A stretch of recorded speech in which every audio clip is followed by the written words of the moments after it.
Азаматтарымыз партиялардың ел болашағына қатысты ұстанымын мұқият зерделеуге мүмкіндік алды. Саяси ұйымдардың экономикадан бастап мәдениет саласына дейін қамтыған бастамаларын бағалап бағамдады. Сайлауалды науқан еліміздегі қоғамдық күн тәртібі өзгергенін, жасампаздық пен өркендеу идеясы мемлекет саясатының арқауына айналғанын айқын көрсетті. Жұрт алдына жаңа тұлғалар шықты, ұтымды ұсыныстар айтыла бастады. Бұл түбегейлі саяси жаңғырумен қатар ұлтымыздың қайта жаңданған пассионарлық қуатын танытатын маңызды нышан. Қоғамдық пікір таласқа жастарымыз, кәсіби қауымдастық өкілдері мен кәсіпкерлер де белсенді қатысты. Мемлекет басшысы ретінде баршаңызға зор ризашылығымды білдіремін. Жалпы халқымыздың саяси мәдениеті артып, жұртымыз мемлекеттік басқару ісіне атсалыса бастады. Бұл біз бір ел болып жүргізген реформалардың тікелей нәтижесі екені сөзсіз.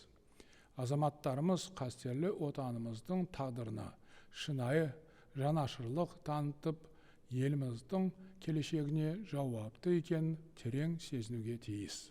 Сонда ғана Қазақстан одан әрі қарыштап дамиды. Сайлау науқаны отандық және халықаралық байқаушылардың жіті назарында болды. Олар дауыс беру күнінде учаскелерде болады. Біз заң мен тәртіп қағидаты үстемдік құратын, халық үніне құлақ асатын, саяси және қоғамдық институттары тиімді жұмыс істейтін мемлекет құрып жатырмыз. Жалпы халықтық дауыс берудің қорытындысы бойынша құрылтайға кәсіби мамандар мен отаншыл азаматтар сайланады деп кәміл сенемін. Құрылтай әр алуан көзқарас пен ұлт келешегі жолындағы ұмтылыстар тоғысатын бір тұтас алаң болуға тиіс.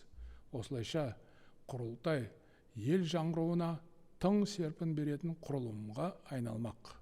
Біз геосаяси шиеленіс ширығып, жаһандық сын-қатерлер күшейе түскен кезеңде бет алған бағытымыздан таймай, тек алға қарай жүруіміз қажет. Қазақстанды әлемдегі нағыз озық мемлекеттердің қатарына қосу үшін ауқымды жұмыс атқаруымыз керек. Яғни, ұлттық стратегиямызды табысты жүзеге асыруымыз қажет. Адамдар көп жағдайда қабылданған маңызды шешімдердің шынайы құндылығын жылдар өткен соң ғана түсінеді. Алдағы жексенбі ел тағдыры үшін дәл осындай бетбұрысты сәт болады. Біз Қазақстан тарихындағы жаңа кезеңге қадам басамыз. Осындай тағдыр шешті сәтте әр адамның дауысы маңызды екені сөзсіз. Құрметті отандастар, еліміздің келешегі әр азаматтың саналы таңдауына байланысты болмақ. Сайлауға қатысу дегеніміз халықтың өз ықтиярын білдіру.